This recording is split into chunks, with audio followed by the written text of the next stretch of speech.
नमस्कार, श्री स्वामी समर्थ मैत्रिणींनो. मी आहे प्रणिता आणि स्वागत आहे तुमचं आपल्या मराठी ब्लॉग चॅनलमध्ये, ज्याचं नाव आहे प्रणिताज ब्लॉग नाता आपुलकीचं. तर आज आहे सोमवार आणि त्यामुळे मी इथे पांढरी साडी घातली आहे. सोमवारचा दिवस आहे आणि आपल्याला अभिषेक वगैरे पण करायला लावायचा आहे, पण तत्पूर्वी साक्षीचा पेपर आहे आज, त्यामुळे तिला अगोदर मी नाश्ता वगैरे करून देणार आहे. आणि त्यासाठी मी इथे हिरवे मूग जे आहे ना ते भिजत टाकले आहे. तर ते हिरवे मूग मी तुम्हाला त्याचं काय करते ते थोड्या वेळाने दाखवतेच मी, पण तत्पूर्वी म्हटलं तुम्हाला सगळ्यांना गुड मॉर्निंग करू. तर गुड मॉर्निंग आणि आजचा दिवस तुम्हाला सुखा समाधानाचा, आनंदाचा आणि अगदी भरभराटीचा मनासारखा जावं ही स्वामींचरणी प्रार्थना. तर चला आता काय बनवते ते हिरव्या मुगाचं ते पण तुमच्याबरोबर शेअर करते. तर इथे मी रात्री झोपतानाच हिरवे मूग जे आहे ना ते भिजत टाकले होते आणि तुम्हाला सर्वांना माहितीच आहे की हिरवे मूग आपल्या शरीरासाठी किती उपयोगी असतात. आणि तसंही मोड आलेली कडधान्य ही नेहमी सकाळी मुठभर तरी खाल्लीच पाहिजे, जेणेकरून आपली हेल्थ जी आहे ती व्यवस्थित राहते. तर इथे मी म्हटलं चला मोड आलेले कडधान्य खातोच आपण, पण मग त्याऐवजी आपण आता रेसिपी काहीतरी करू व्यवस्थित. आणि त्यानंतर रोज भाजीपोळी खाण्यासाठी ना कंटाळा येतो. तर इथे मी हिरवे मूग भिजवले, पण त्या अगोदर मी इथे थोडीशे 7-8 मिरच्या घेतल्या आहेत हिरव्या आणि त्यानंतर 7-8 लसणाच्या पाकळ्या घेतल्या आहेत. केवढी मोठी कोथिंबीर घेतली. कोथिंबीर सध्या स्वस्त आहे, त्याच्यामुळे भरपूर अशी कोथिंबीर भाजीत वापरली जाते. कोथिंबीर भाजीत वापरली ना तर भाजीला टेस्ट तर येतेच, पण त्याचबरोबर कोथिंबीरीमध्ये सगळ्या प्रकारचे जीवनसत्व असतात, त्याच्यामुळे कोथिंबीर पण जेवणामध्ये भरपूर वापरायची. कोथिंबीरीचे पदार्थ जे आहेत ते स्वस्त असली कोथिंबीर तर खायला काही हरकत नाही रोज. तर असो, मला तर काही विकत आणावं नाही लागत कोथिंबीर वगैरे, हे घेऊन येतात मार्केटमधनं, त्याच्यामुळे मी भरपूर कोथिंबीरीचा वापर करतो. मग ती महाग असो किंवा स्वस्त असो, मला वापर करता येतो कोथिंबीरीचा भरपूर. तर हे मार्केटमध्ये आहे त्याच्यामुळे या गोष्टी मला शक्य होतात. तर आता इथे मी सगळं ते वाटण जे आहे ना, कोथिंबीर वगैरे ते सगळं वाटून घेतलं, एका बाऊलमध्ये काढलं. बाऊल म्हणजे मोठं एक भांडं घेतलं, त्याच्यामध्ये काढलं. आणि त्यानंतर आता हे भिजवलेले हिरवे मूग, तुम्ही बघितलंच असेल की हिरवे मूग एकदम व्यवस्थित असे भिजले. रात्रीच भिजत टाकलं ना तर छान फुगतात ते. तर आता ते पण मी असेच मिक्सरमध्ये बारीक करून घेते. एकदम पण असं त्याला पिठासारखं बारीक नाही करायचं आहे, अगदी जाडसर थोडंसं ठेवायचं, म्हणजे टेस्ट त्याची छान येते. आणि याचं मी तुमच्या जवळजवळ लक्षात आलंच असेल की मी काय करणार आहे.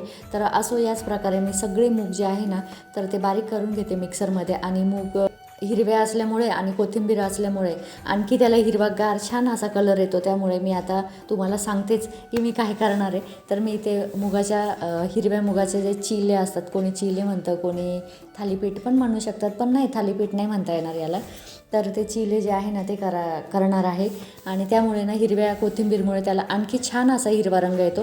तर इथे मी सगळे हिरवे मूग दळून घेतले आणि त्यानंतर लगेचच मिक्सर वगैरे जे आहे ना ते स्वच्छ करून घेते आपलं, कारण थोडंफार मिक्सरवर उडतंच बघा. कितीही व्यवस्थित आपण ते दळलं ना तरी पण मिक्सरवर थोडंफार उडतंच. तर असं आता इथे मी मिक्सर वगैरे पुसून घेतलं, बाजूची स्टाईल वगैरे पण पुसून घेतली आणि मिश्रणामध्ये थोडंसं मीठ टाकलं चवीनुसार. आणि तिखट वगैरे असं टाकलेलंच आहे आपण, हिरव्या मिरच्या, त्याच्यामुळे वरती बाकीचं आपल्याला काहीच नाही टाकायचं. अगदीच तुम्हाला वाटलं तर तुम्ही थोडंसं हिंग टाकू शकतात, पण नाही टाकलं तरी काहीही हरकत नाही.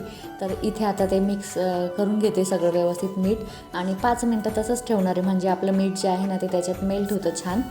तर आता दोन्ही साईडला मी 2 तवे ठेवणार आहे, कारण सकाळचा टाईम जो असतो आपला तो खूप घाईचा असतो.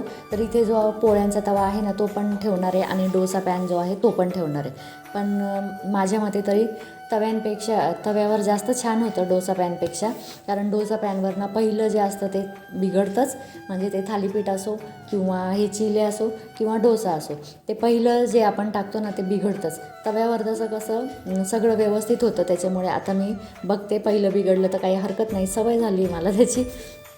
तर इथे आता तुम्ही बघू शकता जे मुगाचं मिश्रण आहे ना ते मी छान असं डोसा जसं पसरवतो ना आपण तसं व्यवस्थित असं पसरवून घेतलं आणि त्यावर झाकण ठेवलं. अगदी 1 ते 2 मिनटं झाकण ठेवायचं आहे आपल्याला, फार वेळ नाही ठेवायचं. त्यानंतर आता इकडे पोळ्यांचा जो तवा ठेवला आहे ना तर त्यावर पण मी थोडंसं तेल टाकून घेतलं. पहिल्यांदाच तेल टाकावं लागतं तव्याला, तर थोडंसं तेल लावून घ्यायचं. तुम्ही पळीच्या साह्याने लावू शकता किंवा उसटणीच्या साह्याने लावू शकता किंवा कांदा अर्धा कापून त्याच्या साह्याने सुद्धा लावू शकता. तर आता या 2 तव्यांमधला फरक मी तुम्हाला सांगते. जो डोसा पॅन आहे ना त्याच्यावर आपल्याला असं गरगरीत छान पसरवता येतं, आणि जो पोळ्यांचा तवा आहे ना त्याच्यावर पहिला जो डोसा टाकतो ना तर तो असं गोल गोल फिरवलं नाही जात असं होतं. तर असा हा फरक आहे त्या दोघांमधला. आणि त्यानंतर मग काही नाही, नंतर एकदा पहिला डोसा जो आहे किंवा पहिला जो चिला आहे ना तर तो व्यवस्थित नाही होत.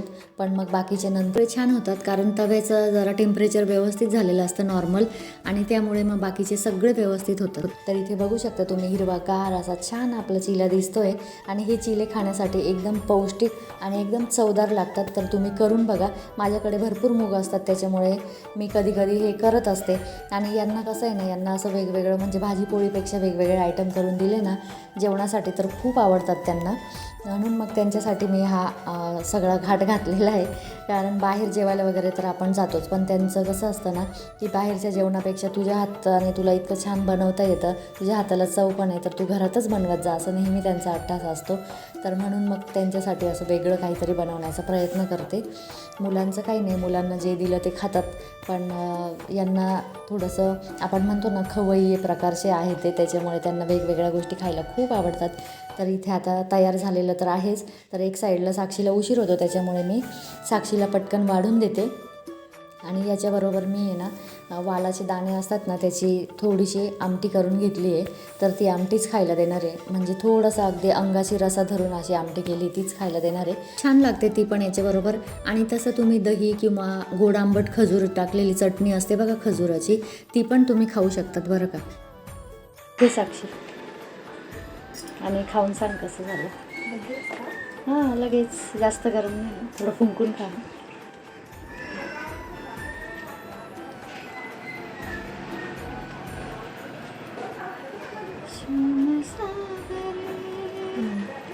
मस्त, छान आहे, आवडलं. कसं झालं, एक नंबर. आवडलं. हो.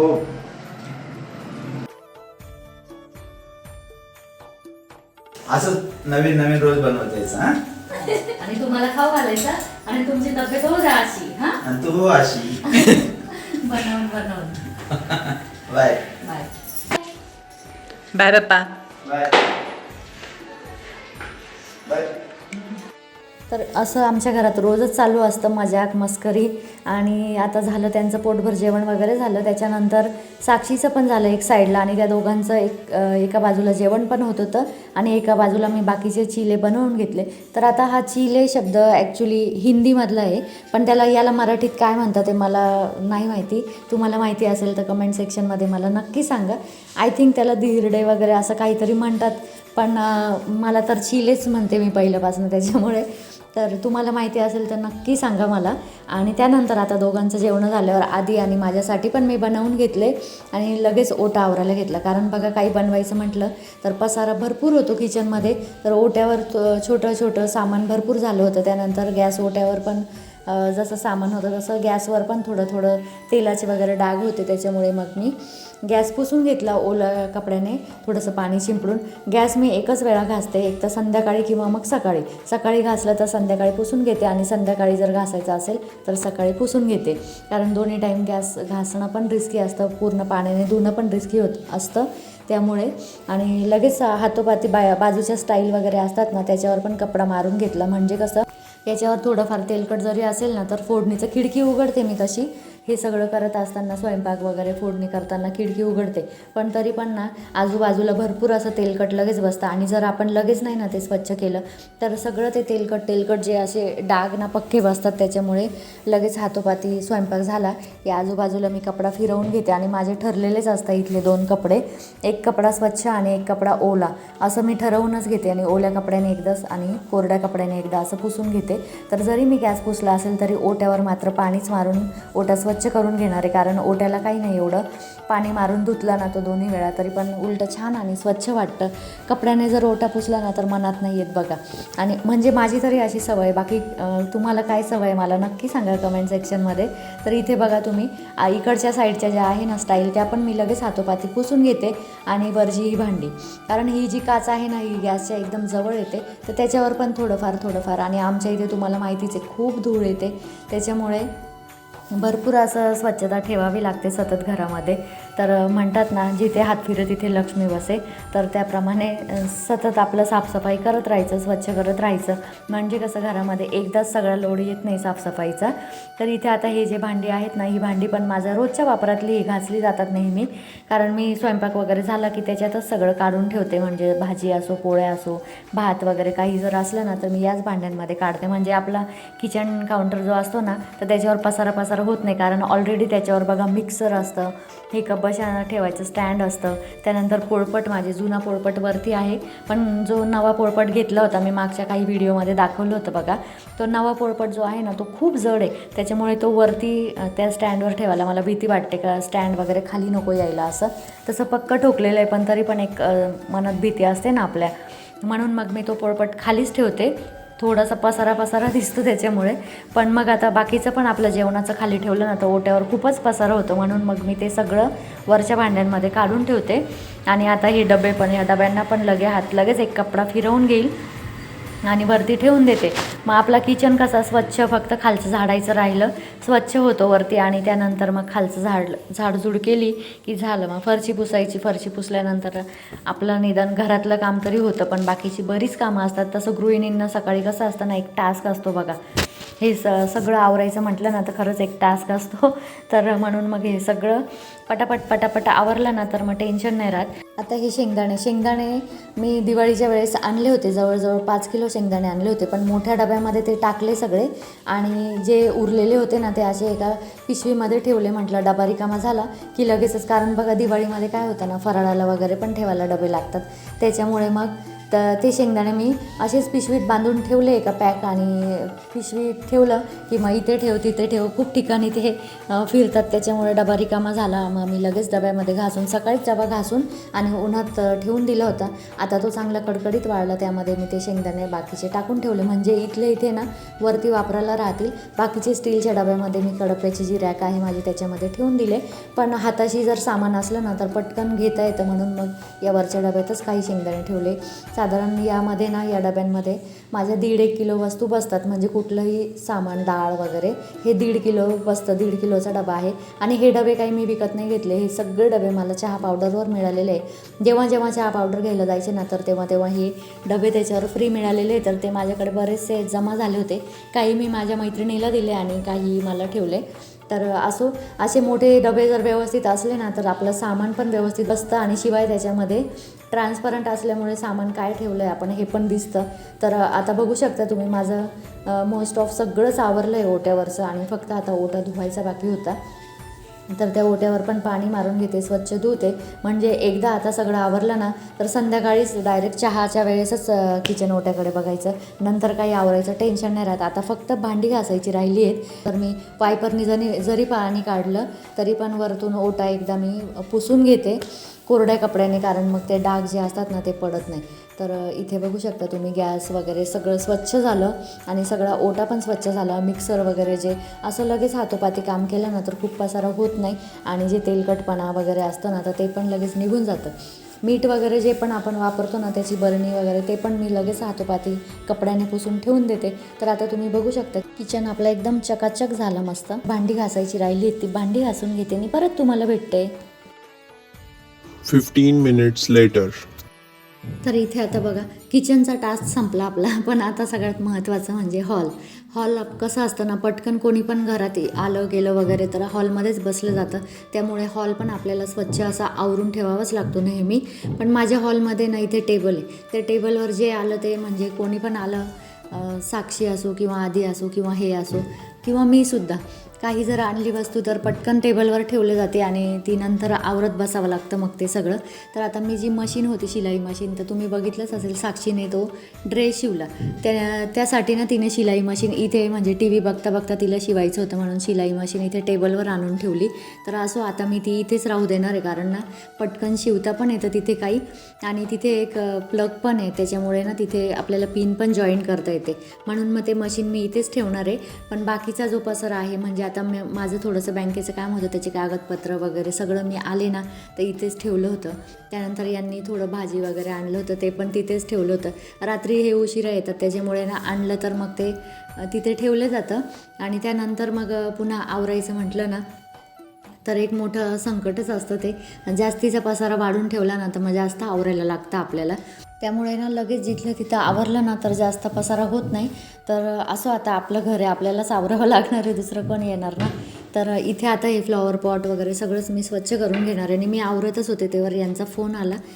त्यामुळे मग आता यांच्याशी पण आवरता फोनवर बोलते आणि एकीकडे माझं आवरायचं पण काम चाललेलं आहे. तुम्ही बघू शकत असाल टी व्हीच्या खाली भाज्या वगैरे ठेवलेल्या आहेत, त्यामुळे त्या भाज्या पण आता मला धुवून ठेवाव्या लागतील.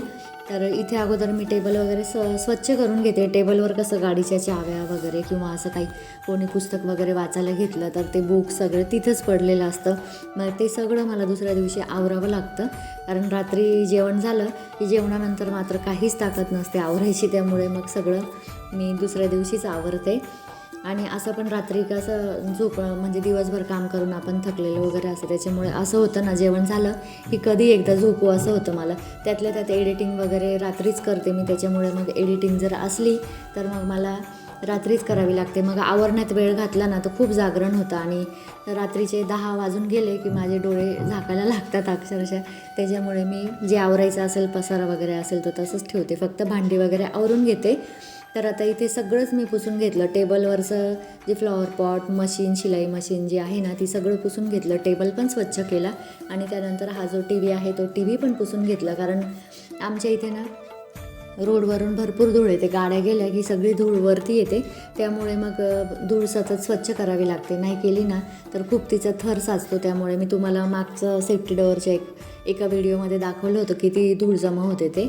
तर इथे आता मग लगेच रोजच्या रोज स्वच्छ केलं ना तर एवढं सगळं आपल्याला घाण साफ करावी नाही लागत म्हणून. आणि तसं तर आता नाशिकला बरीच थंडी पडली आहे, सकाळी खूप थंडी वाजते. त्याच्यामुळे मी शक्यतो गॅलरीचा जो दरवाजा आहे ना तो दरवाजा बंद ठेवते आणि जेव्हा चांगलं ऊन पडतं ना तेव्हा दरवाजा उघडते.